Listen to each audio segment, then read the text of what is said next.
श्री हरिवंश महाराज जी आपके चरणों में कोटि कोटि प्रणाम। महाराज जी, शादी में अभी 1 वर्ष का समय होने पर भी उसका चिंतन अधिक होता है, परंतु यही चिंतन श्री जी की व्याकुलता में कैसे बदला जाए? महाराज जी, मैं गृहस्थ में हूँ और नौकरी करता हूँ, महाराज जी मेरा मार्गदर्शन करें। जैसे लक्ष्य बन गया ना कि दुल्हन मिलेगी, लक्ष्य बना ना, और दुल्हन में सुख नहीं है, दुल्हन मिलेगी और हमारी कामनाओं की पूर्ति होगी। हमारी कामनाएं वासना, उसकी पूर्ति। हम अपने सुख के लिए उसका चिंतन करते हैं, उसके सुख के लिए चिंतन नहीं होता।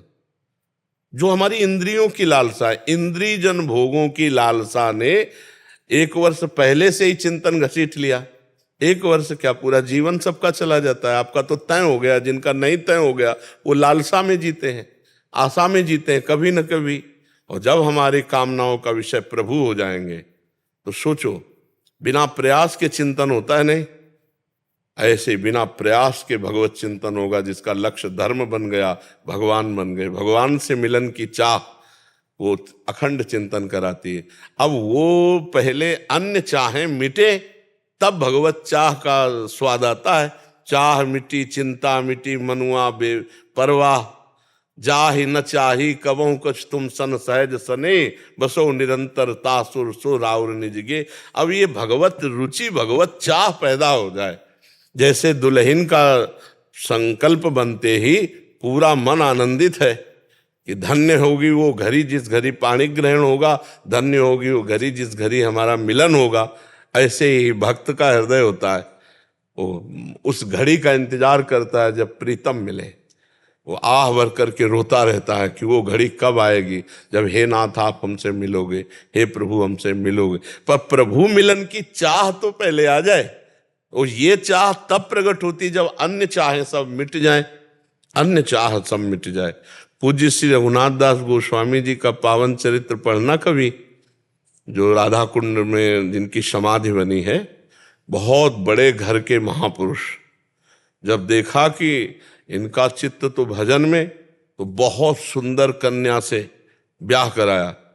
लेकिन ठाकुर जी में जिसका चित्त जुड़ गया, वो कहीं सांसारिक सुखों की तरफ तो आकर्षित भाग पड़े, और महाप्रभु चैतन्य देव के चरणों का आश्रय जगन्नाथपुरी में लेकर ऐसा कष्ट में जीवन व्यतीत किए कि जो महाप्रसाद पाने योग्य नहीं होता था, पशुओं को फेंक दिया जाता था। रात्रि में जाते और जो पशु भी खाकर छक कर छोड़ देते, वो उससे बीन करके महाप्रसाद लाते, पानी में धो करके, और फिर हरे कृष्ण कृष्ण कृष्ण हरे हरे, हरे राम राम राम हरे हरे, ऐसे कहते हुए पाते। पहले तो जगन्नाथपुरी में भिक्षुकों के साथ खड़े हो जाते, पर उसमें भी देखा कि लोलुपता आ सकती है। ऐसा भोजन, और इतने बड़े घराने के कि पालकी में अगर गुरु के पास पढ़ने भी जाना है तो पालकी में अंगरक्षकों के साथ जाते थे। वो श्री रघुनाथ दास गोस्वामी भगवान के लिए सारे के सारे सुखों का त्याग करके, स्त्री सुख, धन सुख, वैभव सुख, भोग सुख और भगवान, ये चाह, जब चाह भगवान की प्रकट होती तो अन्य सब चाहें मिट जाती है। इसलिए हम ये चाहेंगे कि आप बढ़िया ब्याह करो, गृहस्थ धर्म में जाओ, नाम जप करो, और अंदर से चाह प्रभु की जागृत हो जाए तो फिर बात बन जाए। ये नाम जप ही चाह पैदा करेगा। नाम जप पहले अनर्थों की निवृत्ति करेगा, फिर रुचि आएगी। नाम जप में जब स्वाद आने लगेगा तो भाव आने लगेगा, भाव आने लगेगा तो विकलता आने लगेगी, विकलता आने लगेगी तो फिर ये आएगा कि जिसका नाम जप रहे एक बार तो देखूं। जहां ये बात आई कि एक बार तो देखूं, दरस बिन दुखन लागे नैन, उसी दिन से जीवन की धारा बदल जाती है। वो बाहर से वैसे ही संसारिक दिखाई देता है, अंदर से महात्मा हो जाता है, महान हो जाता है। सब क्रियाएं करते हुए भी कहीं सुख नहीं। भोजन कर रहा है, पत्नी सुख के लिए वो उसके पास बैठा है, हंस रहा है, बात कर रहा है, लेकिन ना हंसी है, ना बात है, ना कुछ। वो अंदर से कुछ और होता है, बाहर से कुछ और होता है। बाहर संसारिक दिखाई देता है, अंदर से महान स्थिति को प्राप्त हो जाता है, जिसके हृदय में भगवान नाम की रुचि और भगवान के मिलन की चाह प्रकट हो जाती है। ठीक है, सावधान साधक हो, बहुत सूक्ष्मता से मन को देख रहे हो, नाम जप करते रहो। ये संसार के धर्म है, कुछ वर्षों के लिए है, कुछ वर्षों के लिए है, क्योंकि 80-90 का तो जीवन ही है, बहुत 100 का जीवन होगा, 100 वर्ष का। जिनमें काफी तो व्यर्थ चले गए, अब भोग विलासिता में चले जाएंगे तो भगवान के चिंतन और भजन में तो त्रुटि हो ही जाएगी। इसलिए सावधान रहे, भजन न छूटे तो इसी जन्म में भगवत प्राप्ति हो जाए तो सब काम हो गए। गृहस्थ धर्म में रहते हुए भी भगवत प्राप्ति की जा सकती, बहुत अच्छे से प्राप्ति की जा सकती है, कोई परेशानी नहीं गृहस्थ में। पर नाम जप करते हुए सब सुखों को भगवान को अर्पित करके प्रसाद रूप से धर्म पूर्वक विषय सेवन करते हुए भगवान की प्राप्ति की जा सकती है। विक्रांत सिंह जी अयोध्या जी से, श्री हरिवंश राधा वल्लभ श्री हरिवंश महाराज जी, आपके चरणों में कोटि कोटि नमन। महाराज जी, भाव का स्थान स्थूल, सूक्ष्म या कारण शरीर किस में होता है? हमारे सदगुरुदेव के प्रति होने वाले देह के भाव और स्थूल देह के भाव में अंतर क्यों है, और इनमें से हम कैसे अंतर है? श्री स्वप्निक देह में जैसे जो हमारे इष्ट हैं वो हमारे सदगुरुदेव भगवान है, और इस स्थूल शरीर में मतलब जब भी अपने सदगुरुदेव के प्रति विचार करते हैं या उनके तो विचार स्थूल से होते ही नहीं, बावरे हो। विचार तो सूक्ष्म से होते हैं, क्रियाएं स्थूल से होती हैं। आप समझ क्या रहे हो अभी, क्या समझ रहे हो? स्वभावानुसार कारण शरीर स्वभाव है, और सूक्ष्म शरीर में बुद्धि निश्चय करती है, मन संकल्प करता है, चित्त चिंतन करता है, अहंकार स्वीकृति करता है, ये सूक्ष्म शरीर का है, और उसकी क्रियाएं स्थूल शरीर में होती हैं। अब लोग क्या जानना चाहते हैं? और प्रश्न ये था कि जो सदगुरुदेव के प्रति जो भाव होते हैं इस शरीर में वो भाव उस तरह से नहीं आ पाते भाव, और जब स्वप्न में उनके दर्शन होते हैं तो अलग ही विकलता दिखती है, तो उसके लिए इसमें तरसते हैं कि वो विकलता स्वाप्निक भाव में है, वो कोई स्थायी भाव थोड़ी है। स्थायी भाव में लाने के लिए गुरु की आज्ञा का पालन करो, नाम जप करो गुरु प्रदत्त। गुरु ने जो मंत्र नाम दिया है ना।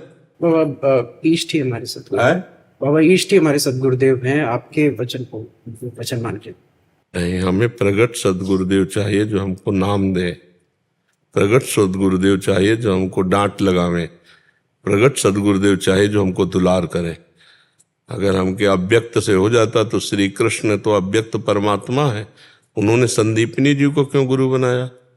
राम जी तो अव्यक्त परमात्मा है, उन्होंने क्यों वशिष्ठ जी को गुरु बनाया? क्यों विश्वामित्र जी के चरण चापे? तो गुरु बिनु भव निधि तरह न कोई, चाहे शिव विरंच सम होई। तो हमें गुरुदेव भगवान का वर्ण करना और उनके श्रीमुख से निकले हुए नाम से चले, तब हम परमात्मा तक पहुंच पाएंगे। नहीं करके देख ले, कोई करके देख ले। जब जिनके श्वासों से वेदों का प्रादुर्भाव हुआ, वो भगवान स्वयं जब सृष्टि में अवतार लेते हैं तो गुरु का वर्ण करते हैं, तो हमको भी गुरु का वर्ण प्रगट रूप में करना है। पहले गुरु का वर्ण करो, जहाँ आपको भाव बने, जो उपासना में आपका चित्त लगे, फिर उनके गुरुदेव से निकले हुए मुख से जो नाम है, मंत्र है, उपासना है, तब फिर आगे रति होती है। इसीलिए भाव की जो शुद्ध प्राप्ति है वो नहीं हो रही है हृदय में। नहीं तो फिर जब मंत्र चल रहा है, नाम चल रहा है, तो भाव अपने आप बन जाएगा। अभी क्या जपते हो? सीताराम सीताराम किसके मुख से निकला हुआ जप रहे हो? बस विचार है, श्री हनुमान जी महाराज जी को अपना सदगुरुदेव माना है। तो हनुमान जी के भी रूप में प्रगट सदगुरुदेव का वर्ण करो, उन्हीं के द्वारा बनाई हुई परंपरा है। भगवान राम स्वयं जो है रामानंदाचार्य जी के रूप में प्रकट है, उन्हीं से बड़े बड़े सिद्ध संत हुए, कबीर दास जी, धन्ना जी, बड़े बड़े महापुरुष हुए। आचार्य परंपरा से लो, माथे में तिलक, गले में कंठी और हृदय में उनका मंत्र, उनकी दास्ता, तो सब प्राप्त हो जाएगा। हनुमान जी से बातचीत कर सकते हो क्या? और अभी अगर आप शिष्य हो, गलत हो तो अभी डांट देंगे। इसलिए प्रगट लीला में हमें प्रगट चाहिए, प्रगट चाहिए, तभी हमारी बात बनेगी। नहीं तो कर लो, जब आपको लगे तब हमारी बात मान लेना। जब आपको लगे कि अभी सफल नहीं हो पाए तो हमारी बात मान लेना। अहंकार का नाश नहीं हो सकता बिना गुरु कृपा के। बिना सदगुरुदेव की शरण में गए हनुमान जी भी कृपा नहीं करेंगे। अब आजकल क्या होता है, अपने मन से हम मान लिए, जो मन में आया सो कर लिए। तो गुरु के यहाँ तो ऐसा चलेगा नहीं, वहाँ तो आपको आज्ञा में रहना पड़ेगा। तो भगवान ने परंपरा क्यों बनाई? राम जी तो रामानंदाचार्य जी के रूप में प्रकट हुए, भगवान श्री हरि तो सब आचार्यों के रूप में प्रकट हुए। सबको एक बात बता देते कि मान लो बस हम ही हैं, लेकिन अलग अलग आचार्यों के अलग अलग भावों के रूप में, निम्बार्काचार्य, शंकराचार्य, वल्लभाचार्य, इन सब बड़े रूपों में भगवान ही तो प्रकट है आचार्य के रूप में। तो हमारा जो भाव है वो तभी सिद्ध होगा जब गुरु कृपा होगी। मोक्ष मूलम गुरु कृपा, क्योंकि अपने उसी मार्ग से चल रहे हैं बिना गुरु कृपा के। तो हम वही सलाह आपको देंगे। और आज तक कोई ऊंचाई पर चढ़ पाया तो गुरु कृपा से ही चढ़ पाया है। तो किसी राम जी के उपासक महापुरुष का गुरु रूप में वर्ण करो, उनसे नाम मंत्र लेकर खूब भगवान के पावन चरणारविंद में डूबो। मनुष्य जीवन इसी में डूबने के लिए है। बाबा आपकी बड़ी कृपा हुई, जब से आपके प्रवचन सुनने लगे तब से बाबा फिर हमने नाम जप वगैरह प्रारंभ किया है। तो बाबा आपने फिर ये भी कहा था कि गुरु के वर्ण करने से पहले बहुत सतर्क रहना चाहिए। बात उसमें हमने कहा था कि भगवान को पहले गुरु रूप में वर्ण करो और भगवान से प्रार्थना करो कि मुझे प्रगट गुरु की आवश्यकता है, तो आप मिल जाओ या मुझे पहुंचा दो। ध्यान से सुनना, जब ये प्रसंग कहा है तो यही शब्द कहा है, तो या तो मुझे मिल जाओ या मुझे पहुंचा दो, क्योंकि मैं प्रगट गुरु की चाह कर रहा हूँ, प्रगट में फंसा हूँ। तो प्रगट में मुझे गुरु चाहिए जो हाथ पकड़कर मुझे निकाल सके। तो भगवान से प्रार्थना करो, भगवान ही सब रूपों में है, वो कहीं ना कहीं अपने को जो छुपाए हुए हैं वो आपके सामने प्रकाशित कर देंगे। जी। संजीव कुमार जी, राधा वल्लभ सिंह हरवंश गुरु जी। गुरुदेव आपके चरणों में दंडवत प्रणाम। गुरुदेव भगवान, आप में वो श्री राधा नाम में प्रेम है, किंतु प्रभु के विग्रह रूप में प्रेम नहीं हो पा रहा महाराज जी, इसके लिए कोई बात नहीं। चद्दर के एक छोर में अगर हमारी अंगुली फंस जाए ना तो हम पूरा चद्दर घसीट देंगे, नहीं घसीट देंगे? जैसे चद्दर है, चार कोने, नाम रूप लीला धाम। तो अगर नाम हमारी पकड़ में आ गया, बस सब पकड़ में आ जाएगा। गुरुदेव आपका ही चिंतन होता रहता है, राधा नाम में गुरुदेव। हाँ, तो बहुत कृपा समझो। भगवान और भगवान के जन अभेद है। अगर भगवान के भक्तों का भी चिंतन हो और भगवान नाम जप हो, बढ़िया काम बन गया।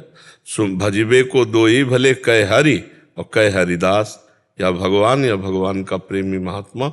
अगर भगवान के संतों का ध्यान हो रहा है और नाम जब चल रहा है तो मंजिल दूर नहीं, बहुत बढ़िया सब कुछ प्राप्त। सभी संतों का भी ध्यान बहुत आता है, आपका तो गुरुदेव चिंतन ही नहीं जोड़ता है। और राधा नाम में भी बहुत, और प्रभु का ध्यान वैसे रहता है, लेकिन विग्रह रूप में सिर्फ प्रेम। कोई बात नहीं। भगवान की अनंत उपासना के क्षेत्र है।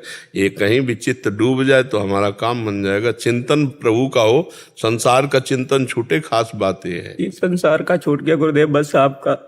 हाँ, बस चुप रहो और कहो मत और अहंकार मत करना, शांति से चलते रहो। जी। प्रियंका सिंह जी गुड़गांव से। जी। राधे राधे गुरुदेव, आपके चरणों में कोटि कोटि प्रणाम। गुरुदेव, मैं आपको बीते 1 साल से सुन रही हूँ और आपके बताए हुए मार्ग पर चलने की कोशिश भी कर रही हूँ। मेरे जीवन में आपकी कृपा से बहुत सकारात्मक बदलाव भी आए हैं, इसके लिए आपका बहुत बहुत आभार। गुरुदेव, मेरा प्रश्न है कि मैं आपकी प्रसन्नता के लिए क्या करूं? राधा नाम जप, राधा राधा राधा, ये हमारा जीवन है और इसी से आप सुखी हो जाओगे, इसी से परलोक आपका बन जाएगा, सब कुछ हो जाएगा। राधा राधा। जैसे हम रास्ते में सुबह आते होते हैं ना, और जो कोई राधा राधा राधा तो हम खड़े हो जाते हैं, उसको जरूर देखते हैं। वैसे तो सबको देखने की कोशिश करते हैं, और जब कोई राधा बोलता है तब एकाग्रता से देखते हैं। तो हमारे इष्ट का नाम जब कोई हमें सुनाता है तो जो हमें सुख मिलता है वो सुख हमें कहीं नहीं मिलता है, किसी बात में नहीं मिलता है। अब जैसे कोई रुपया पैसा, खान पान की सामग्री, प्रणाम नमस्कार, इन सब में ऐसे कूड़ा करकट का भाव है हमारे दिमाग में। बचपन से बाबा जी सब कूड़ा करकट, चाहे जितना जो सब कूड़ा कर आ गया है, सतमार्ग में लगा दो कोई। राधा, अब ये बड़ी बात हो गई, आपने हमारे इष्ट का नाम सुना, राधा राधा राधा। तो हमारी प्रसन्नता का, हमारे जीवन का परम फल, परम लाभ, परम हेतु एकमात्र राधा है। राधा नाम हमारा जीवन है, हमारा प्राण है। जब कोई उच्चारण करता है राधा राधा, तो हमें बहुत सुख प्राप्त होता है। हमारी प्रसन्नता के लिए अगर करना चाहते हो तो राधा नाम जप करो, आगे ठाकुर जी जाने। प्रसन्नता का हेतु राधा नाम है। ईशु जी कानपुर से। राधे राधे जी। महाराज जी राधे राधे। महाराज जी, कोई जब मुझे आहत पहुंचाता है तो मैं माफ कर देती हूँ, लेकिन भूल नहीं पाती। मुझे हमेशा याद रहता है कि इसने मेरे साथ गलत किया है। उसमें बार बार भगवत भावना करो,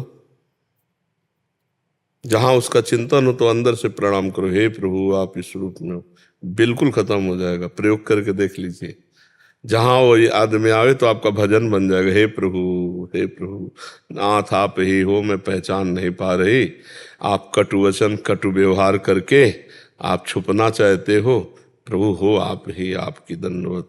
बस जहाँ ऐसे करोगे तो आना बंद हो जाएगा, कटिंग हो जाएगी।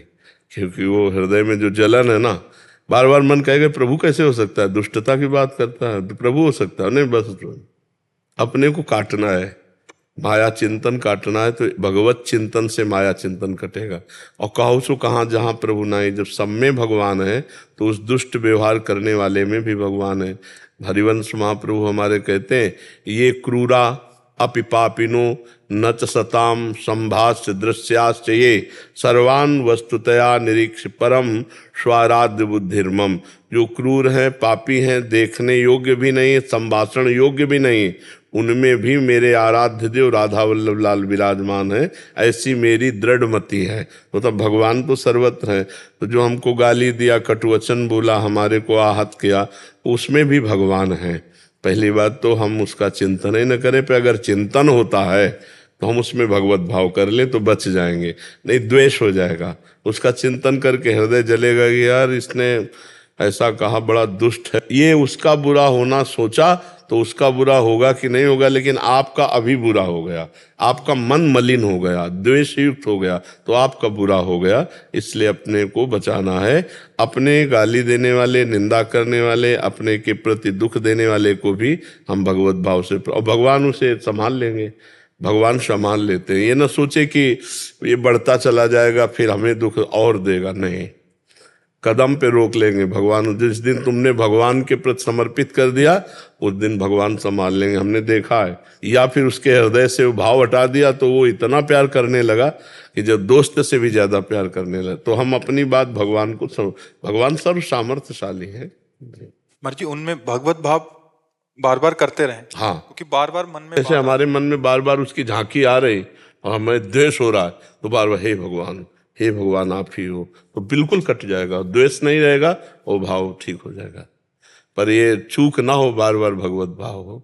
मर्जी भगवत भाव करने के लिए भी नाम जप की आवश्यकता है। हाँ, बिना नाम जप किए तो इतनी क्षमता है नहीं कि आप भगवत भाव कर लो।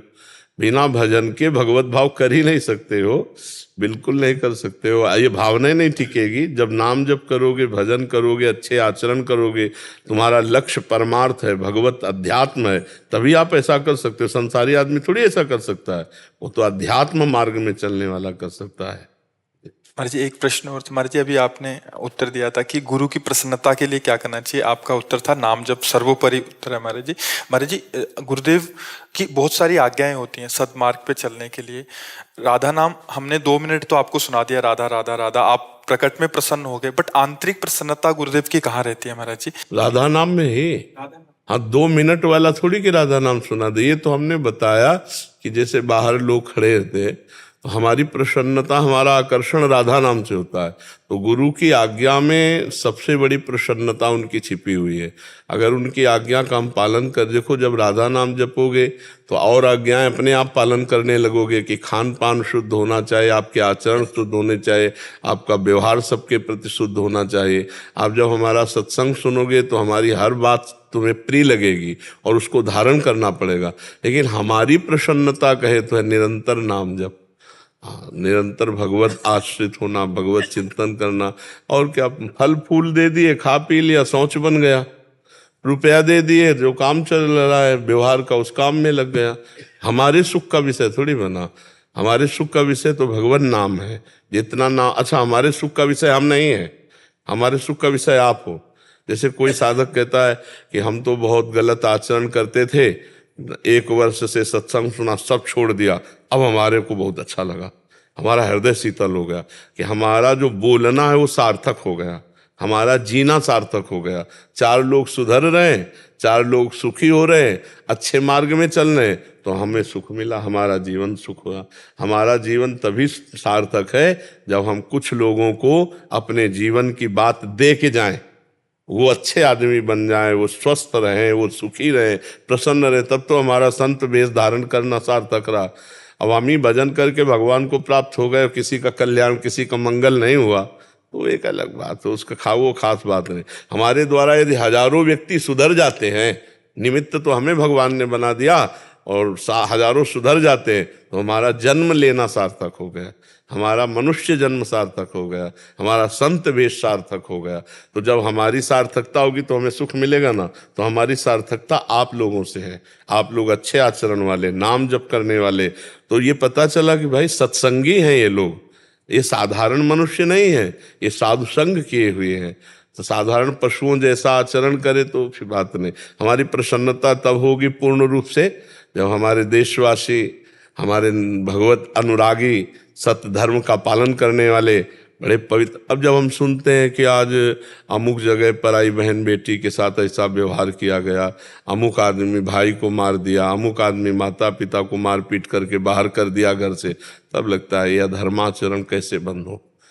तो ये जब आप धर्म से चलोगे, जब दूसरा गाली दे रहा हो आप उस पर भगवान का भाव कर रहे हो, तो अपने परिवार, अपने माता पिता को आप बहुत अच्छे से पालन पोषण करेंगे, आपकी बुद्धि शुद्ध हो जाएगी। तो जो रुपया शराब में, एक से पूछा कितने पी जाते हो, बोले 1000 की। तो 1000 रुपये का रोज अगर फल फूल मेवा मिष्ठान लेकर के अपने परिवार को दे, देखो कितना सुखी हो जाएगा। तो ऐसे समाज का सुधार हो जाए तो हमें बहुत प्रसन्नता होती है। आप लोग सुखी रहें, स्वस्थ रहें, प्रसन्न रहें तो हम प्रसन्न रहेंगे।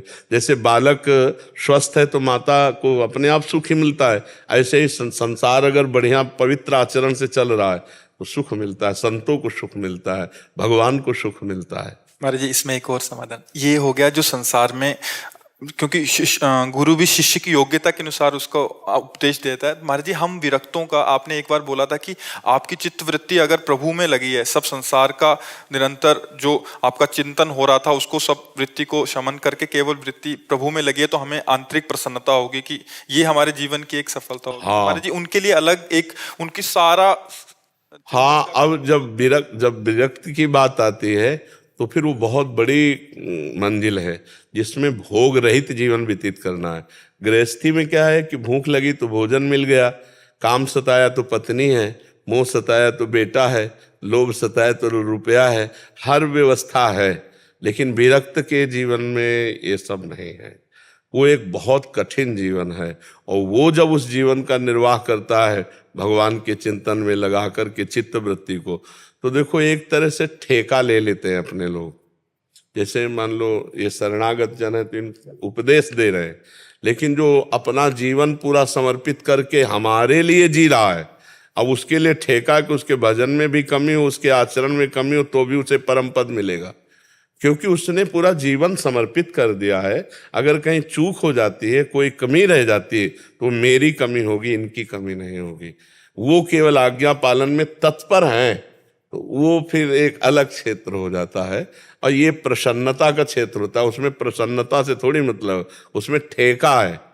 ठेका का मतलब नहीं होता कि भैया तुम्हारी जिम्मेवारी नहीं, ये जिम्मेवारी मेरी है, तुम्हारा कल्याण हो ये जिम्मेवारी मेरी है, और मेरी बात मान लो, ये हम पर कृपा कर दो कि तुम निरंतर भगवान का चिंतन करो, विषयों के सेवन से दूर रहो। ठेका हमारा भगवत प्राप्ति अपने आप, और उसमें कमी बेसी होने पर भी भगवत प्राप्ति में बाधा नहीं पहुंचती।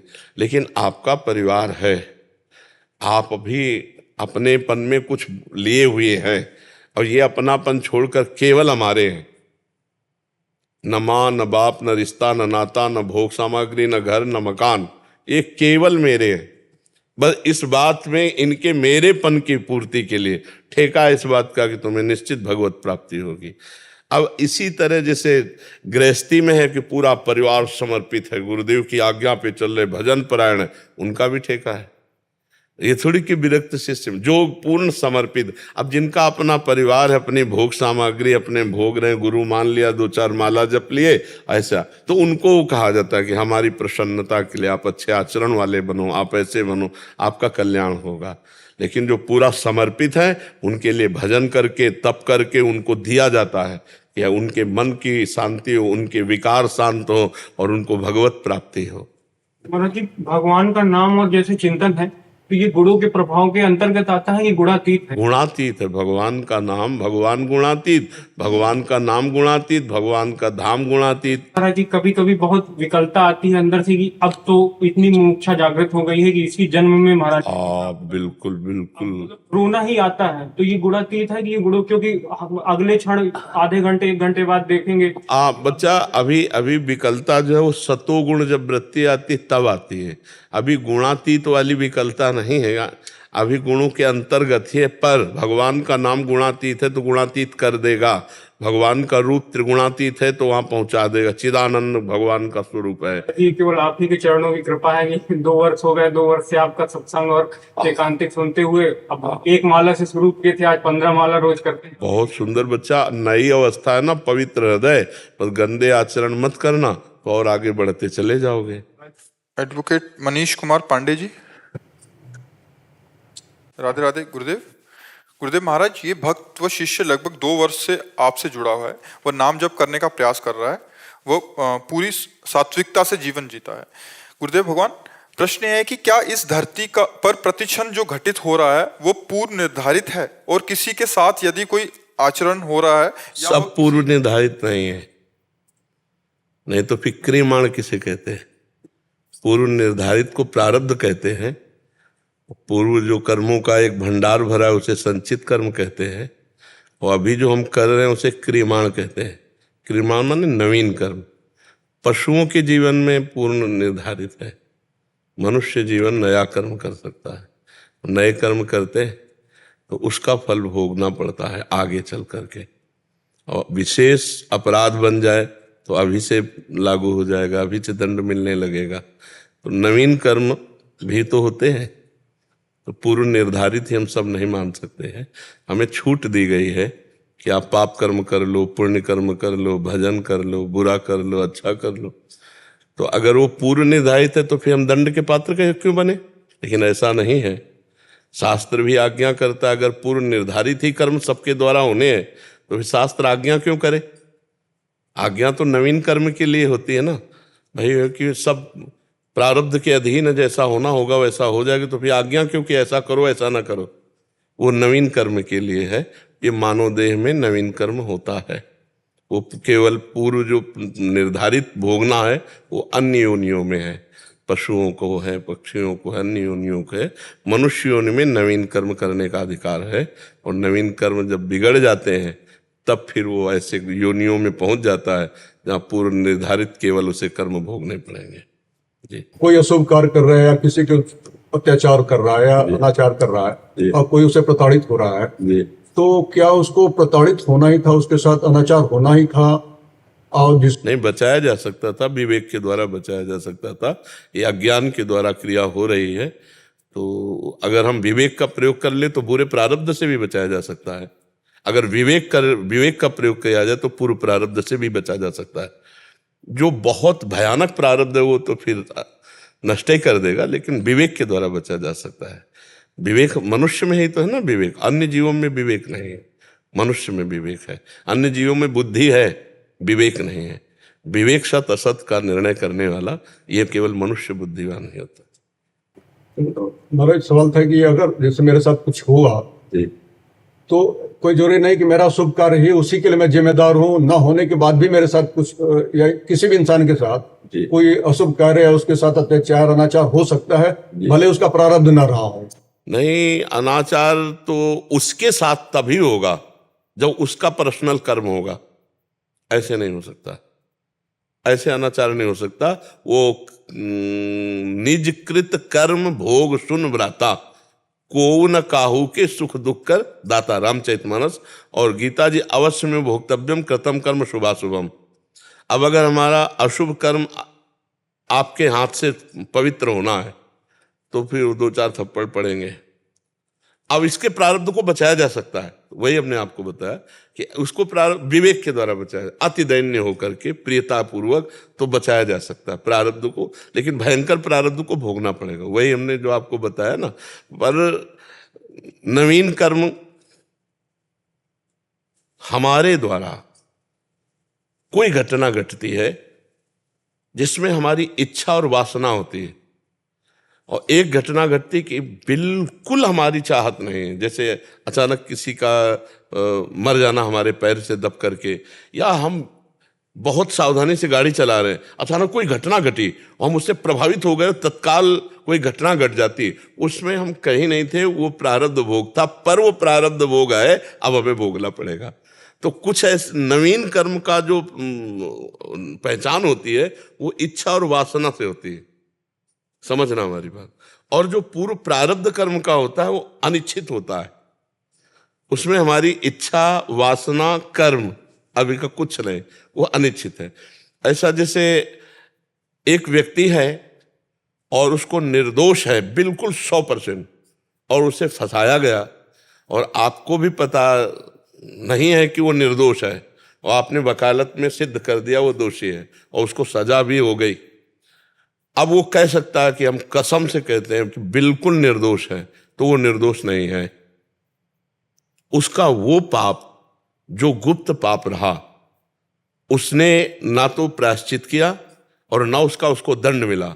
वो गुप्त पाप प्रगट में निर्दोष होने पर उस अपराध के द्वारा उस अपराध का मार्जन कराने के लिए उसको फंसा दिया गया, और वो कर्म उसका दंड जो गुप्त रूप से किया उसका वो भोग रहा है। और वो समाज में कह सकता है कि भगवान ने न्याय नहीं किया, जज ने न्याय नहीं किया, वकील ने न्याय नहीं किया, क्योंकि मैं कसम खा के कहता हूं मैं निर्दोष हूं, लेकिन पक्का ये उसका वो दोष उस पर हावी हो गया जहां वो दोषी था, दोषी ठहराया नहीं गया, दंड नहीं मिला और उसने प्रायश्चित नहीं किया। बड़ा कर्मों का जाल बड़ा सूक्ष्म विषय होता है। तो स्वेच्छा, वासना और कामना, इससे नवीन कर्म होते हैं। स्वेच्छा, वासना, कामना से रहित अचानक घटना जो घटती है उसे प्रारब्ध कहते हैं। वो विधान से पक्का है, वो तुम्हारी इच्छा के अनुकूल प्रतिकूल जैसा भी गिरेगा आके, तुम्हारे कर्म के अनुसार गिरेगा आके। और अपनी इच्छा के अनुकूल प्रतिकूलता को लेकर जो हम विचार पूर्वक कर्म करते हैं वो नवीन कर्म होता है। जो हम विचार शून्य भोगते हैं एकदम, जैसे कौन दुख भोगना चाहता है, किसी का विचार नहीं पर दुख भोगना पड़ता है, प्रारब्ध होता है। अचानक कोई घटना जो घटती है उसको कहते हैं प्रारब्ध, और जो हम विचार पूर्वक कर्म करते हैं शुभ या अशुभ, वो होता है नवीन कर्म। तेजस्वी गोयल जी। राधे राधे महाराज जी, आपके चरणों में कोटि कोटि प्रणाम।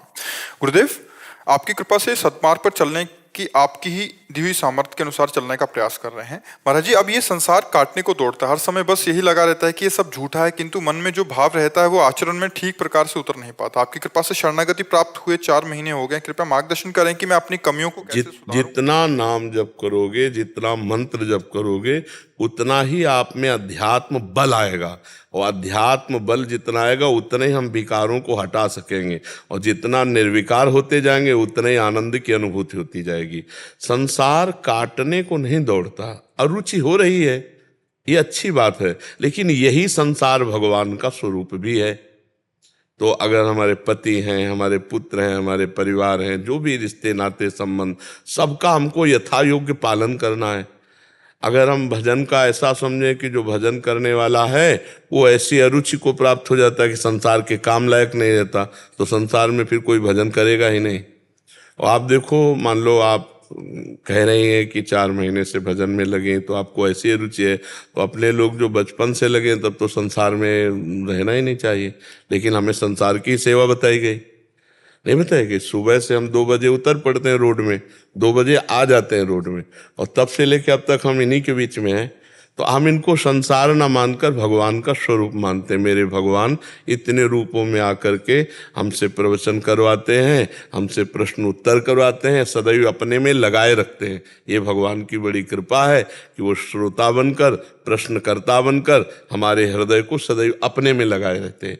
तो हम अपने परिवार को या अपने कर्तव्य को या अपने राष्ट्र की सेवा को भजन करते हुए सुचारू पूर्वक करें, तब तो हम सही भजनानंदी, सही मार्ग में जा रहे हैं। यदि हम अपनी सेवाओं से, अपने अधिकारों से, अपने कर्तव्यों से भागने लगे तो हमें लगता है कि ठीक नहीं है। अपने कर्तव्यों का, अपनी सेवाओं का पालन करते हुए अंदर से भोगों में रुचि ना होना, लोगों में रुचि ना होना और बाहर से रुचि का प्रदर्शन करना, ये भक्त को आना चाहिए। बिल्कुल हमारा मन नहीं बोलने का, लेकिन हम जो आए हुए से प्यार से बोले, सम्मान से व्यवहार करें परिवार वालों से, नहीं तो हमारी भक्ति बाधित हो जाएगी। बाधित हो जाएगी, पक्का बाधित हो जाएगी भक्ति। तो हमारी अरुचि अंदर से रहे पर बाहर से व्यवहार में अरुचि नहीं होनी चाहिए। व्यवहार ऐसा कि देखो कितना सौम्य स्वभाव है, ये तो भक्त है, कितना भगवान की कृपा है कि कैसी भी परिस्थिति हो ये बहुत मृदु व्यवहार करते हैं, सरल व्यवहार करते हैं। ऐसा एक आदमी जब हमसे मिले तो मिलने के बाद उसको एक बार ये जरूर आना चाहिए कि इतना सुंदर व्यवहार कैसे हो सकता है, ये तो भगवान के कृपा पात्रों का ही हो सकता है। हमारा अगर कड़ुआ व्यवहार हुआ, हमें संसार अच्छा नहीं लगता, झड़कना ऐसे, वो अभी सही मार्ग नहीं, उसको समझना। हंस बोले बहुमान दे, सब में मेरा प्रीतम समाया हुआ है, सब में मेरे प्रभु बैठे, किसी के हृदय को दुखद वचन दुखद क्रिया हमारी नहीं होनी चाहिए। तो ये हम इस विषय में बोले कि अरुचि अंदर होनी चाहिए, व्यवहार में हमारी प्रियता होनी चाहिए, क्योंकि व्यवहार में सामने आए हुए शरीरों में श्री भगवान ही है। मेरा कहने का मतलब ये था ना कि जो मन में जैसे होता है कि बस आप ही के जो आपके कहे अनुसार चलूं पूरी चलन। हाँ, उसका उत्तर होता है, आपने सुना भी कि जितना नाम जप करेंगे, मंत्र जप करेंगे, आप में अध्यात्म बल आएगा, उतने ही आप अपने विरोधी भावों का त्याग कर सकेंगे, और जितने ही कामनाओं का त्याग करेंगे हृदय निर्विकार हो जाएगा, आनंदित हो जाएगा। हृदय में जलन होना तो भक्त का लक्षण है। अगर वो अपने गुरुदेव या शास्त्र की आज्ञा का पालन नहीं कर पा रहा तो हृदय में तो जलन होनी ही चाहिए, तभी आगे बढ़ेगा। अगर उसमें खुशी है तब तो आगे कैसे बढ़ पाएगा, उसी में राजी हो गया तो आगे कैसे बढ़ पाएगा। अच्छा है, और हृदय को बहुत प्रभु में लगाते हुए अभिमान रहित रखना, मैं भजन करती हूँ, मेरे में अच्छी अच्छाई है, ये भावना नहीं आनी चाहिए। रोहन दीक्षित जी महाराष्ट्र से। श्री हरिवंश महाराज जी, राधे राधे। राधा वल्लभ श्री हरिवंश महाराज जी, आपके चरणों में कोटि कोटि प्रणाम। महाराज जी, मेरा ये प्रश्न किसी शंका निवारण हेतु नहीं अपितु केवल जिज्ञासा पूर्ति मात्र है। महाराज जी, श्रीमद् भगवद गीता में श्री कृष्ण जी कहते हैं अक्षराणाम अकारोस्मि, और सत्संग में भी कई बार आपके श्रीमुख से सुना है कि शब्द तत्व को हर स्थान वस्तु वाणी के हर एक अक्षर में व्याप्त है। अतः क्या कोई भी मनचाहा अक्षर अथवा शब्द का जाप करके क्या भगवत प्राप्ति हो सकती है? नहीं, गुरु प्रदत्त, शास्त्र सम्मत गुरु प्रदत्त। अब जैसे का है तो का जोड़ किया गया है कृष्ण से, कमल नयन से। तो गुरुदेव भगवान के द्वारा जो निकला हुआ मुख से अक्षर है वही हमें अविनाशी तत्व पर स्थित करेगा, वही। तो इसीलिए मंत्र मूलम गुरु वाक्यम, गुरु वाक्य पर रखा गया, गुरुमुख होने पर जो गुरुदेव ने नाम दिया उसी से भगवत प्राप्ति। ये भी बात समझनी है।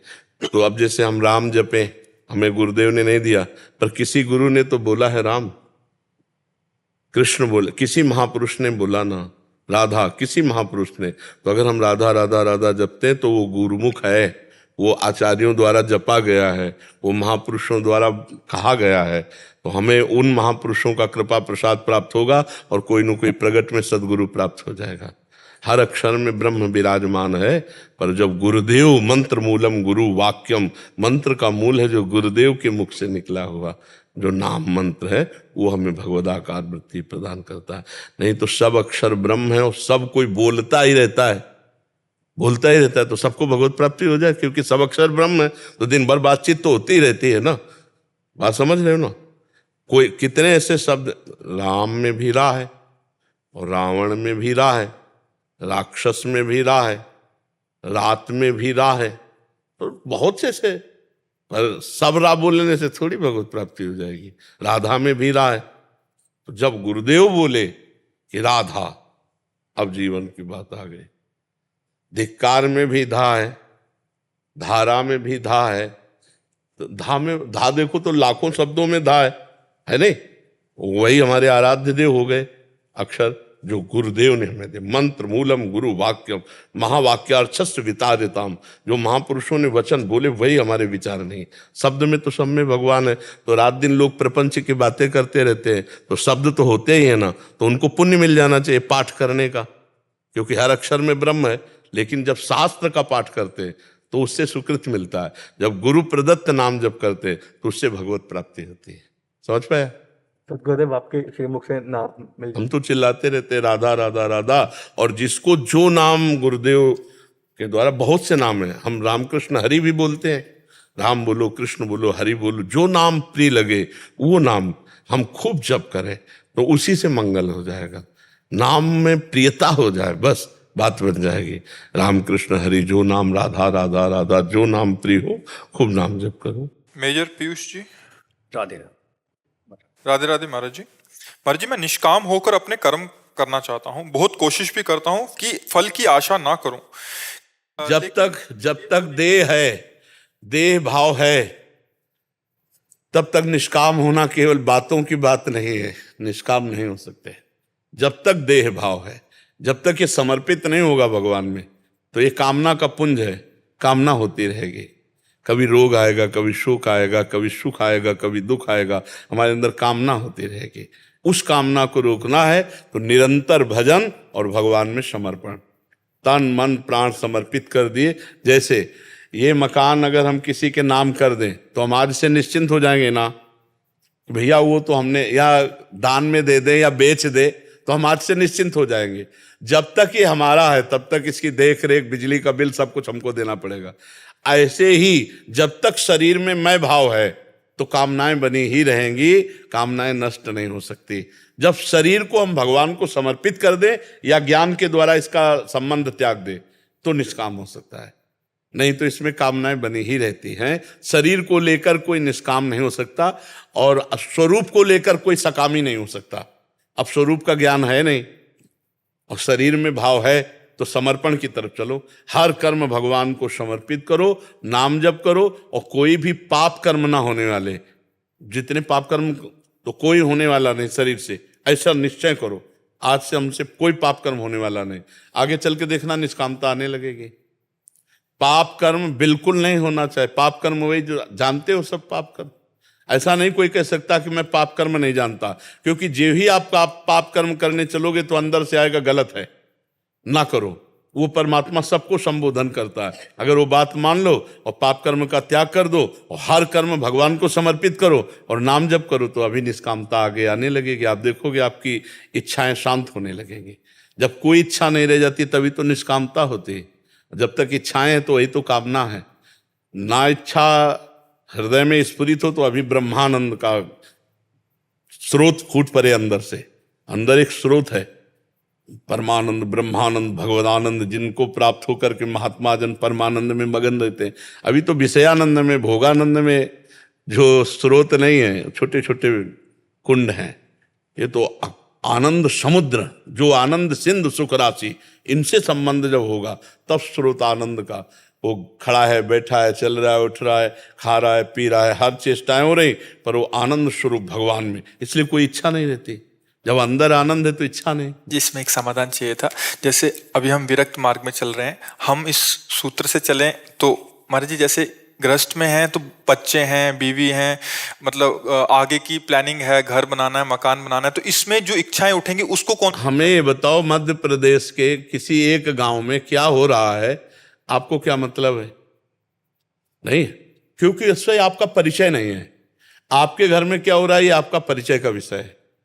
तो सब पूरे विश्व को जो चला रहा है, विश्व को जो पूर्ण कर रहा है, वही तुम्हारे घर के सदस्यों को भी पैदा किया, बनाया, तुमको भी बनाया और तुम्हारे को सामग्री दिए, उस पर विश्वास करके कि वो ठीक वही करेगा जिससे परम मंगल होगा। हमको कामना करने की क्या जरूरत है? जितनी व्यवस्था दी उतनी व्यवस्था में हम मुनीम की तरह काम करें। नाथ सकल संपदा तुम्हारी, मैं सेवक समेत सुतनारी, और हमें कोई चाह नहीं। आप जितना दोगे उसके अनुसार करते चले जाएंगे। वो महात्मा है गृहस्थ में रहते हुए, पर अब इतना कहाँ समर्पण हो सकता है? तुम्हारे जी जैसे कोई इच्छा ना करें कि जैसे ये बनेंगे वो बनेंगे फिर ये ऐसा करेंगे। हाँ, तो उनको जो बनाना है बना देंगे ना। आज तक हम अपनी इच्छा से यहाँ नहीं पहुंचे, मुझे प्रभु ने पहुंचाया है। मुझे प्रभु ने अपनी इच्छा से कोई, हमें प्रभु ने पहुंचाया है। जहां हमारी शरीर की रहने की व्यवस्था और जहां स्वरूप ज्ञान की स्थिति, भक्ति की स्थिति, ये सब प्रभु की दी हुई। अपने तो बस ऐसे। तो अगर हम तैरना चाहें तो बड़े बड़े जंतुओं से भरे हुए समुद्र में हम मारे जाएंगे, और अगर जल जहाज में बैठ जाते हैं तो आराम से चले जाते हैं, कोई प्रयास तो नहीं करना पड़ता। प्रायः अहंकारी जीव कामना और कर्ता भाव लेकर के ही संसार में डूबता है। और ऐसे हो जाए तो ऐसे पार हो जाए। भगवान सबको पार कर रहे हैं, भगवान सब तुम्हारे अंदर शक्ति बुद्धि वही दिए हुए हैं। तो तुम्हें कामना नहीं करनी, बस तुम समझ जाओ, कामना नहीं करनी। जो तुम करोगे वही हम देखेंगे, जो तुम करवाओगे वही होगा। पर इस कोटि का समर्पण बहुत जोर की, सत्य इच्छा को प्रभु की इच्छा मान के उसमें कार्यरत हो जाए, मतलब कुछ तो मर्जी अंदर चलेगा, इसलिए उनकी तरफ नहीं, से। भगवत प्रेरित होता है। जैसे हमारी अभी हम खड़े हुए, चलो वृंदावन की परिक्रमा चलते हैं जी। अभी देखा नहीं यहाँ जैसे कैसे होता है, तत्काल एकदम चलिए, ऐसे कोई प्लान नहीं, कोई संकल्प नहीं जी। इसमें और सुलझने के लिए कह रहा हूँ, 2 बच्चे हैं, अभी अंदर इच्छा हो रही है कि इनका ब्याह करना है और इसके लिए थोड़ा धन चाहिए, तो जो मेरा आ रहा है तो उसको मैं जमा करता रहूंगा। तो ये जो इच्छा हुई, ये इसको हम सत्य कुछ उसमें इच्छा का मतलब, इच्छा जो निषेध का विषय है कि मैं ये भोगूं, मैं ये देखूं, मैं ये चखूं, मैं ये सूंघूं, ये जो इच्छा है परमार्थ में ये बाधक है। जो जैसी परिस्थिति में भगवान ने मुझे दिया है उसी परिस्थिति के अनुसार विचार पूर्वक कार्य करना, वो इच्छा नहीं कहा जाता, ये विचार है। कि अगर हमें प्रभु ने 100 रुपया दिया और 2 बच्चे दिए हैं तो हमको उनको पढ़ाना लिखाना भी और इनको भोजन व्यवस्था भी करनी, इनकी सारे कार्य प्रणाली, तो 50 इसमें रख देते हैं, 25 की भोजन व्यवस्था कर लेते हैं, 25 की ये व्यवस्था कर लेते हैं। ये विचार जो चल रहा है ये हमारे भगवान के द्वारा दिया हुआ बुद्धि से विचार है, उसके अनुसार हम चले। जो इच्छाएं निषेध की गई हैं कि जैसे पराई स्त्री को देखा भोगने की इच्छा हुई, जैसे पराये धन को देखा छीनने की इच्छा हुई, जैसे विशेष विशेष प्रकार के नशा या विशेष विशेष प्रकार के भोग या विशेष किसी पद में जाने की, ये नहीं इच्छा होती, भक्त के हृदय में नहीं होती। सारी व्यवस्था भगवान की तरफ से स्वतः चलती है। एक दिन पूज्य श्री भाई जी हनुमान प्रसाद पोद्दार जी के पास एक कागज आया, लिखा था कि हम 50 आदमियों के साथ गोरखपुर स्टेशन में इतने समय पहुंच रहे हैं और आप इन 50 आदमियों की भोजन व्यवस्था कीजिए। भाई जी गीता वाटिका में थे और उन्होंने देखा कि सुबह लेटर मिला, 2-3 घंटे का समय था गाड़ी आने का, तो उनका हम क्या कर सकते हैं 3 घंटे, 50 आदमियों की व्यवस्था, माता जी के साथ एकांत में राधा बाबा हर समय भजन परायण, तो उनका जिन्होंने लेटर भेजा वही व्यवस्था करें। ठीक 2 घंटे बाद एक खड़खड़ा भर करके खीर पूड़ी कचौड़ी सब्जी आई भाई जी के पास। भाई जी ने कहा कैसे? तो बोले आज हमारे यहाँ उत्सव था, तो हुआ गीता वाटिका में जितने भी साधक जो भी पाना चाहे तो करीब 60-70 आदमियों का भोजन इसमें है। बोले हाँ हाँ तुरंत ले चलो स्टेशन, ले चलो स्टेशन, और खूब उन सबको पवाया और बच गया। ये किसकी व्यवस्था थी? भाई जी को भरोसा था जिसने लेटर दिया है वही भोजन व्यवस्था भी करेगा। नरसिंह मेहता जी के पास भात भरने के लिए उनके बेटी के, तो बोले जिसने ये सब लिखा है वही व्यवस्था करेगा। द्वारिकाधीश ने जो चीज लिखी थी उससे 10 गुना चीजें भात में दी। हमारा विश्वास होना चाहिए, हमारा विश्वास होना चाहिए। देखो हम आपको पक्की बात कहते हैं, अगर आपका विश्वास है कि ये परिवार भगवान का है, भगवान ने दिया है, तो समय पर ऐसे खेल होंगे कि आपको लगेगा प्रभु ये तो सिर्फ आप कर रहे हो, सिर्फ आप कर रहे हो, मैं कहीं नहीं हूं, ये सिर्फ आप कर रहे हो। पक्की बात कह रहा हूं। इसलिए जब तक हमें भगवान पर समर्पण नहीं है तब तक हम अच्छी इच्छाएं करें, बुरी इच्छाओं का त्याग करें, और जब समर्पण हो जाएगा तो अच्छी इच्छाएं भी समर्पित हो जाएगी। फिर विचार आएगा। अब जैसे विचार आया कि यार भगवान देखेंगे, हम क्या करेंगे, अब ये विचार तो भगवान ने तो दिए और निश्चिंत हो गए। मतलब अगर यही चीज शाम के खड़खड़ाता तो बात बिगड़ जाती, लेकिन 2 घंटे में आया है, 2 घंटे में सब ताजी चीजें कि पहले गीता वाटिका ले जाओ, भाई जी पहले पाए गए सब। महाराज जी वृंदावन वास की इच्छा रखनी चाहिए। वृंदावन वास की, हाँ, भगवत प्राप्ति वृंदावन वास नाम जप, ये तो इच्छा परम मंगलमय, इसे इच्छा नहीं कहते, निष्काम ही है। हाँ ये निष्काम इच्छा के लिए महाराज जी प्रयत्न करना पड़ता है, श्री जी की कृपा कर। वैसे वृंदावन वास प्रयत्न से नहीं होता, श्री जी की कृपा से होता है। जिनको वृंदा विपिन है कृपा तिनहि की होए, वृंदावन में तवई तो रहन पाई है सोए, कृपा से ही होता है। देखो ये तो एक कहावत सी चल गई कि आशीर्वाद दे दीजिए। अगर हमारे आशीर्वाद से या किसी महात्मा के आशीर्वाद से बात बनती तो कोई महात्मा किसी को साधन करने को नहीं कहता, वो आशीर्वाद ही दे देता। झंझट काहे को करते, घंटों भाव में लगे हुए, सीधे जाओ आशीर्वाद। ऐसे हुआ आया क्या कुछ तुम्हारे पास? जैसे लोग नहीं वो केवल फिल्मों में दिखाते हैं सही में नहीं होता, सही में कहीं नहीं होता, कहीं नहीं होता सही में। वो केवल फिल्मों में पोस्टर में दिखाते हैं, पोस्टर में दिखाया कोई ज्योति निकली उनमें चली गई, वो केवल पोस्टर में मिलेगी और फिल्मों में मिलेगी। सही में उनके वचन के अनुसार चलो तो शक्ति मिलेगी, उनकी आज्ञा के अनुसार चलो तो शक्ति मिलेगी। अगर किसी के पैर छूने से, किसी के हाथ रखने से हमारा काम बन जाए तो हमें विश्व में कहीं तुम लिवा चलो, कहीं भी लिवा चलो। ऐसे समर्थ भजनानंदी महापुरुष, समर्थ जो रात दिन भजन में लगे, वो यही कहते भजन करो, तुम्हें करना पड़ेगा। अगर तुमको दुखों से निवृत्ति तो तुम्हें कर्म करना पड़ेगा। देखो जैसे रसगुल्ला भी है तो हम खाएंगे तो हमें स्वाद मिलेगा, आप खाओगे तो आपको स्वाद मिलेगा। आपके सामने रख दें आप खाओ ना तो स्वाद नहीं मिलेगा। ऐसे ही कृपा जो है वो ये कि भगवान ने आपको साधु समागम दिया, संत समागम में आपको अच्छी बात मिली, अब आप उसे पकड़ लो, यही आशीर्वाद है। ना पकड़े तो ये केवल मतलब एक वचनों का एक बन गया है कि कुछ लोग होते हैं ना कहते हैं हाथ धर दो, कुछ नहीं होता है भाई। हम कहते हैं नाटक ड्रामा नौटंकी में क्यों अपना जीवन बर्बाद करो, कोई भी रखवा ले, अगर कुछ हो जाए तो हमें बता दो, ईमानदारी से कहते हैं। इनसे कुछ नहीं होता, आज्ञा पालन से होता है। जब आप आज्ञा पालन करोगे, नाम जप करोगे, तभी आपको सब आनंद की प्राप्ति होगी। कभी कभी ऐसा तुक्का लग जाता है कि जैसे आप जो सोच के आए और आए, भले कुछ नहीं हुआ, काम हो गया, अरे बोले बाबा बड़े चमत्कारी, हम सोच के आए थे हमारा काम हो गया। वो तुक्का लग गया, तुम्हारा पुण्य का समय आ गया और उसी समय तुम्हारी एंट्री हुई और तुम्हारी कामना बन गई, तुम्हारा काम हुआ, बोले बाबा बड़े चमत्कारी। वशिष्ठ जी से बढ़कर कोई बाबा चमत्कारी होगा? वशिष्ठ जी भगवान राम के कुल गुरु, वो कह रहे सुनो भरत, भावी प्रबल बिलख कहो मुनिनाथ। बिलख माने कि कोई बस नहीं चल सकता, हानि लाभ जीवन मरण जस अपजस विधि हाथ, विधान के हाथ है। इसलिए खूब नाम जप करो और इन सब फालतू की बातों का ध्यान न दो कि किसी का आशीर्वाद, किसी, ये सब संत जन जो बोल रहे हैं ये उनका आशीष ही है। संत जन जो बोल रहे हैं अपनी जीवनी शक्ति तुम्हें दे रहे हैं, तुम उसको पकड़ लो, फिर देखो स्वाद आ जाएगा। अब उसको ना मानो तो ये हाथ पैर इनसे कुछ नहीं होता। ये सब एक सदाचार है।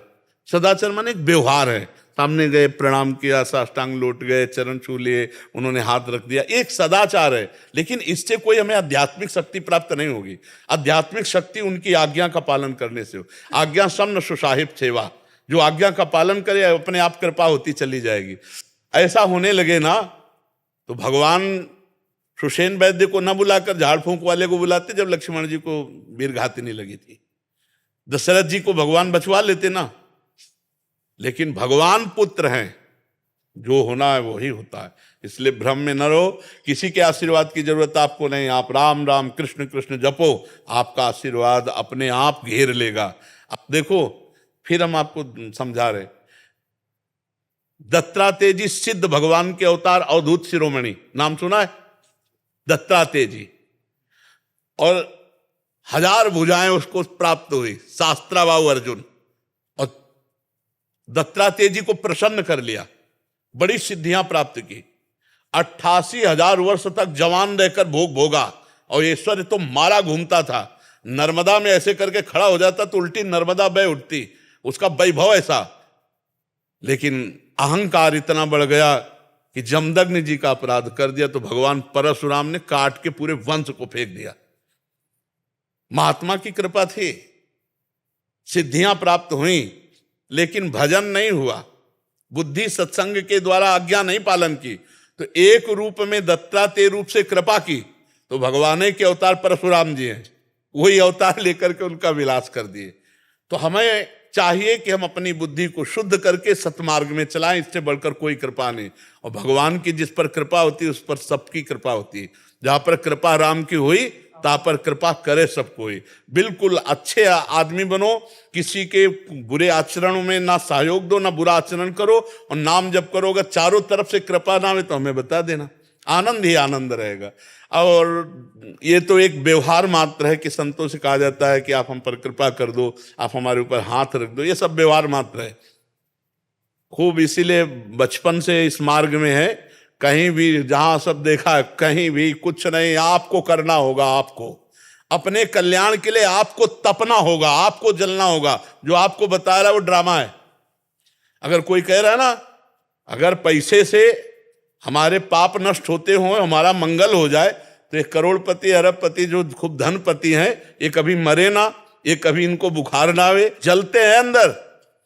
आपसे तो मिलते नहीं, तो आप तो बाहर देख करके समझोगे क्या बात है, कितनी महंगी कार से उतर रहे हैं, कितने लोग राइफल लिए इनकी सुरक्षा में। और जब सबको हटा के मैं सुरक्षा वालों को, और जब यहाँ एकांत में बात होती है ना, तो आंसुओं से बात होती। इतने दुखी हैं कि तुम कहोगे यार हम सुखी है, चैन से रोटी खा लेता हूं, परिवार में चैन से हंस खेल करके रह रहा हूं, हम सुखी हैं। तो इसलिए सुख उसी को है जो भगवान से चित्त जोड़े हुए है, कृपा उसी पे है जो भगवान से चित्त जोड़े हुए। हमें किसी से कृपा की याचना नहीं करनी। हाँ, संतों के पास हम जाते हैं, दैन्य होकर उनकी बात सुनते हैं और भगवान के मार्ग में चल देते हैं। चलना आपको पड़ेगा। अगर आप ना चलो फिर कोई तुम्हें पहुंचा दे, तो आज तक हमें बताओ, आज तक उदाहरण। इसलिए सब लोग आचरण सुधारो, खान पान सुधारो, नाम जप करो। किसी के आगे घिघियाने की जरूरत नहीं, ना आशीर्वाद की ना कृपा की। सबको नमस्कार, सबको प्रणाम है, लेकिन होगा वही जो मैं अपने आचरण में करूंगा पक्का। अगर मैं आचरण ना करूं फिर कोई कर दे तो मुझे बताओ, और ऐसा कोई है नहीं कि कर सके, क्योंकि भगवान भी अर्जुन को सामने कह रहे हैं, मेरा चिंतन कर, मेरे मन वाला बन, आई हुई विपत्तियों को सह, तास्ति तिक्षस्व भारत। क्यों कह रहे हैं? सामने भगवान खड़े हैं। अब अर्जुन को क्या जरूरत है? लेकिन कह रहे हैं नहीं, मन मना भव मद भक्तो माद्याजी माम नमस्कुरु। तुझे भजन करना पड़ेगा, प्रणाम करना पड़ेगा, पूजा करनी पड़ेगी, तब तेरी बात बनेगी। तो वही करना पड़ेगा। भगवान भी कह रहे तुझे करना पड़ेगा, वही बात हम कह रहे हैं। ईमानदारी वाली बात यह है कि किसी से ले दे के यहां सौदा नहीं होता। यहां स्वयं भजन करके भगवत प्राप्ति करनी होती, स्वयं भजन करके पापों का नाश करना होता है, स्वयं भजन करके दुख की निवृत्ति करनी होती, तब वो जीव संसार चक्र से मुक्त होता है। कि यही कृपा मान लो कि ये बातें सुनने को मिल रही हैं, यही कृपा मान लो कि हमें सत्संग मिल रहा है, बस यही कृपा, बिनु हरि कृपा मिले नहीं संता। इसके आगे आपको करना पड़ेगा। आप नाम जप करोगे, आप साधन में चलोगे तो आप उन्नतिशील रहोगे। आप नहीं चाहोगे उन्नति, भगवत विरोधी आचरण, तो फिर पतन हो जाएगा।